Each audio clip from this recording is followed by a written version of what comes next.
Welcome to Body Fit Physiotherapy North Adelaide. Basically what we're going to do today is look at arthritis, in particular knee arthritis. Now what we know with knee arthritis is that the joint's ability to absorb new levels of load is quite poor.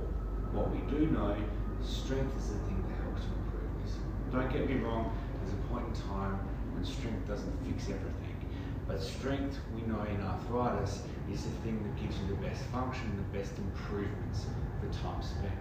So what we're going to look at is different exercise options that we have and how to scale those depending on how severe your arthritis is. We also know that utilising things like hydrotherapy is fantastic because at your waist it's about 50% less body weight, at your shoulders about 75% less body weight. That way you can start an exercise like a step up or a squat in quite deep water. You can increase the joint's ability to absorb that load. As the joint's absorbing that load, you can increase the difficulty of that exercise by going into the shallower water. Then eventually you can transition from shallow water onto land, which is where we need to be. Because let's be honest, we want to be functional on land because that's what we do every single day. So then this is looking at exercises like your step up and your sit to stand.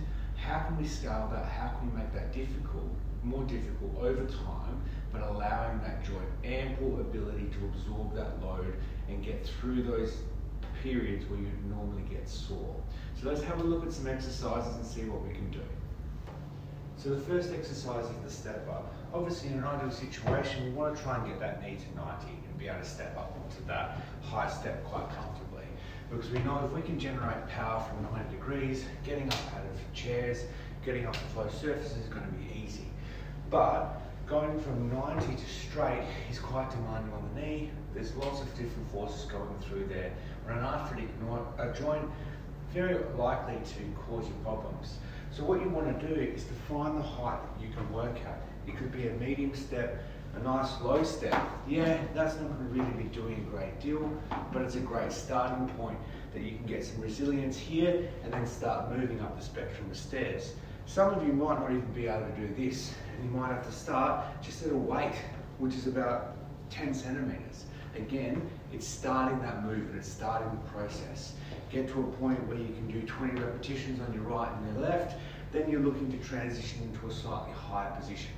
Once you reach your optimal position, then you're looking to add extra resistance to that. So holding onto a dumbbell, holding onto something that's going to give you a bit of extra pressure down through there, whether it be a couple of milk cartons.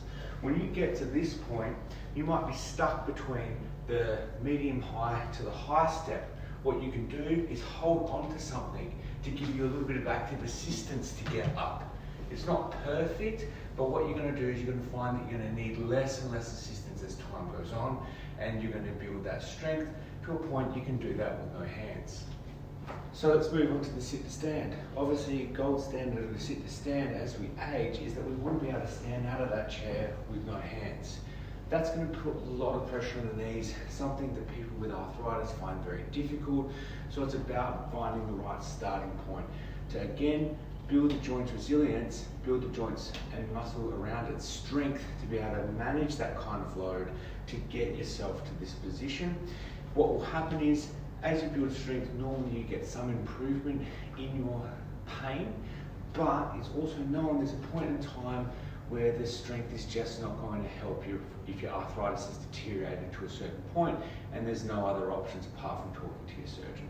So what we want to do initially is raise the height of this chair. Right, so we've raised the height of this chair, we're going to do our sit to stands. What I normally say to people is start with sets of 10, okay? Have a set of 10, how does it feel during, how does it feel post? If you've got no irritation during a post, you want to get at least 2 good sessions in before you increase those reps. Those reps might go from 10 to 12 to 15 to 20, for instance. When you're at 20, say you're doing 2 to 3 sets of 20, you're at that point where that knee's probably got the resilience to try and reduce that height. You're then going to reduce the height and start the process again. What you might find is that you build up to say 15 to 20, every time you go back down to the lower height, you're just irritating your knee. What that's telling you is that loading pattern is enough to irritate the internal joint, which is then flaring your knee out. So rather than going lower, if you're stuck at 20 reps, can't go to the lower height, you might need to add some extra weight. So we add extra weight by making it more of a goblet squat. Again, you build it up, so you might come back down to 10 reps, build it all the way up to 20, try and reduce the height. Again, when you go down to the lower height again with no weight, your knee might be irritated again. What that's saying is that range of motion just might not be for you, and you need to keep on doubling down on this particular height, increasing resistance to basically build your knee's resilience. Again, that's not optimal, but with knee arthritis, you're just basically trying to make the best out of the knee joint that you've got so that you're as functional and can do the things that you want to do in life. I hope that's helped. Let us know in the comments if you've got any other queries about knee arthritis.